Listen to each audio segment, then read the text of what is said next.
देश नीति, केवल सच्ची और पक्की खबरें।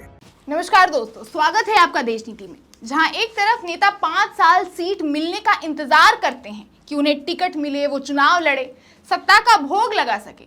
लेकिन इतना सब कुछ होने के बावजूद भी बीजेपी के कई उम्मीदवार मोदी जी के पार्टी यानी बीजेपी से टिकट पाकर भी दुखी दिख रहे हैं और एक के बाद एक लगातार अपना टिकट वापस कर चुनाव ना लड़ने का ऐलान कर रहे हैं। अब ऐसे में सवाल उठ रहे हैं कि वो लड़ना नहीं चाहते या भाजपा के टिकट पे उन्हें पहले ही हार दिख रही है।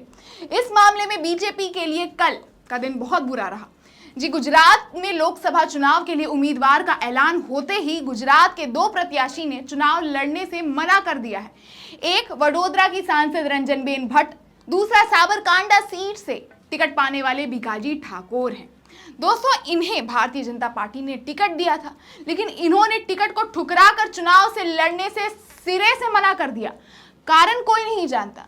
जहां भिकाजी ठाकुर ने निजी कारणों का हवाला देते हुए यह चुनाव ना लड़ने का फैसला किया, तो वहीं वडोदरा की सांसद रंजनबेन भट्ट ने पूजा करके सोचा कि उन्हें अब राजनीति नहीं करनी है। उन्होंने पत्रकारों के पूछने पर कहा कि सुबह मैंने भगवान की पूजा की, उसके बाद मुझे ऐसा लगा कि मुझे चुनाव नहीं लड़ना है, तो मैंने मन बना लिया और मैंने सोशल मीडिया पर लिख दिया कि मुझे चुनाव नहीं लड़ना।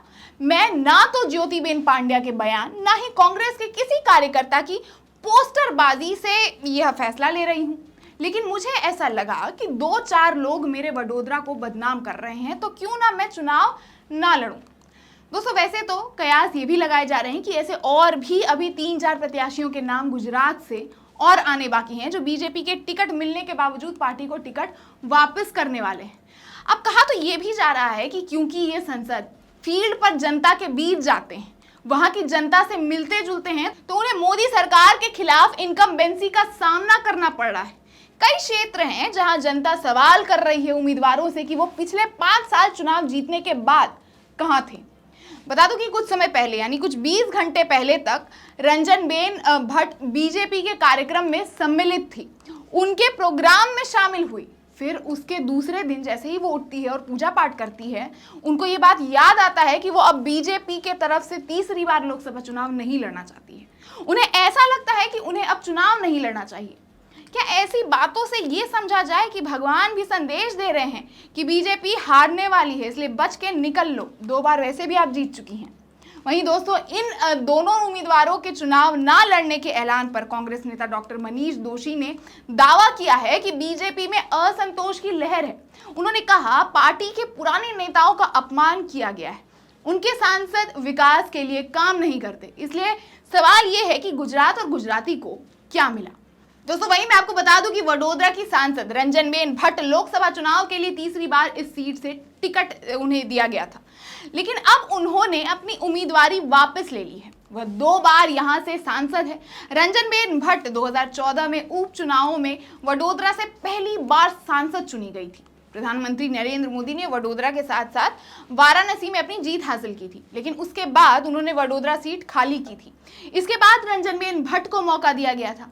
पार्टी ने उन्हें 2019 में फिर टिकट दिया, तब भी वह बड़े मार्जिन से जीती थी। इसके बाद पार्टी ने उन्हें तीसरी बार फिर टिकट दिया था। गुजरात में बीजेपी ने लोकसभा की 26 सीटों में अभी तक 22 के लिए उम्मीदवार घोषित कर दिए थे, लेकिन वडोदरा की मौजूदा सांसद और साबरकांठा के प्रत्याशी के पीछे हटने से अब पार्टी को कुल 6 सीटों पर उम्मीदवार घोषित करने होंगे। गुजरात में बीजेपी के 2 और सीटों पर उम्मीदवार बदलने की चर्चा है। इनमें वलसाड़ और बनासकांठा की सीटें शामिल हैं। आनंद की सीट को लेकर भी अटकलें लग रही है।